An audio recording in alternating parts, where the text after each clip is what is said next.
So, welcome back.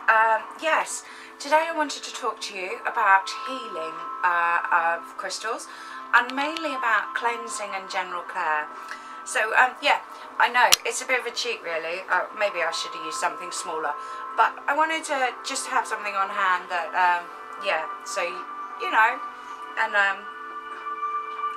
you can't get much bigger. Well, you can get bigger than this, but you can't really handle them as well. So yes, now it does depend on what background you come from, and it just does. And usually the first way that you learn to clean your crystals is the way that sticks in you mentally, because there are a few.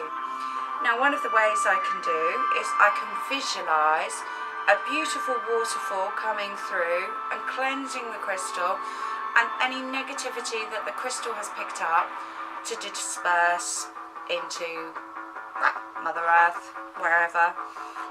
Or I can do the same with a rainbow coming in and cleansing this crystal. Now that was the way I was first told.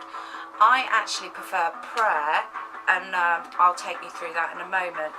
There are other methods. We can leave them out in the full moon just so that they can be charged and everything else like that, but then again we don't know if it's going to rain. There's definitely going to be mildew where it's damp in the morning, so you know that's not going to work for every stone. It'd be fine for this one. I've got a bit of sulphur here.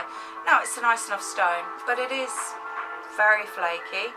Any water gets into this and I'm afraid it's just going to dissolve, and so we can't use water. We've got to be careful even with damp on the stone like this. So how would we clean this stone? Of course we could use the visualization method or the prayer method. Now, so going back to full moon cleansing, yeah, that's great if you've got somewhere secure, even if it's like a windowsill. It's still not even guaranteed that the moon will come out behind the clouds. So I do that, don't get me wrong. I've got a secure garden, that's fine, and the only crystals that I put outside to do that are ones that are quite happy if they get a little bit of temperature diversion or a little bit of light.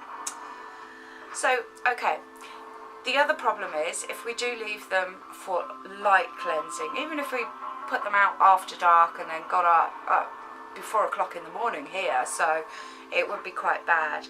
If we've got a dark crystal like this amethyst here, then this amethyst over the years will fade in colour.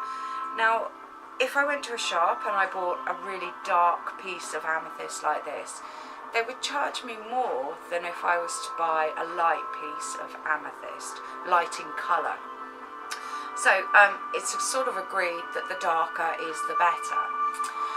Now the reason I've also got this amethyst here to talk about is that one of the ways that you can cleanse a crystal, especially, well, if it was a really valuable ring, we wouldn't want to put it in the garden even if we had a secure garden. So we could place the sulphur on the amethyst and then that would clean the sulphur. And we could find another way to clean the amethyst, because the amethyst would be alright with water, it'd be alright with salt water, it'd be fine. Alright, so yes, we can do that. Visualization and prayer do work for all types of crystal. Now before we move on to say that, you know, we can't really do the full moon crystal charging or even a sunlight charging, I've got here a piece of blue john and pyrite, and it's also on a bed of quartz. So this stone is a mixture of 3 stones, and then obviously each one would require a different type of water and a different type of full moon and everything else like that. So let's go back and do the prayer method. Now this is the first one I learned. I was very lucky that I had a very good teacher, and so yeah. So get yourself comfortable, take the crystal in both hands, and then it's Heavenly Father that art in heaven, please bless this crystal and please cleanse this crystal and allow this crystal to be self-cleansing in the future. Please thank Mother Earth for allowing us to use this crystal for mankind's good and only good. We ask this crystal to help us in whichever way we need. Amen. Now, it's quite a simple prayer, and I do find that if I get lost in the prayer, then it probably means that I haven't done a very good job on actually cleansing the crystal. So if that does happen, then I usually just start again. Yeah, so that's it for cleansing.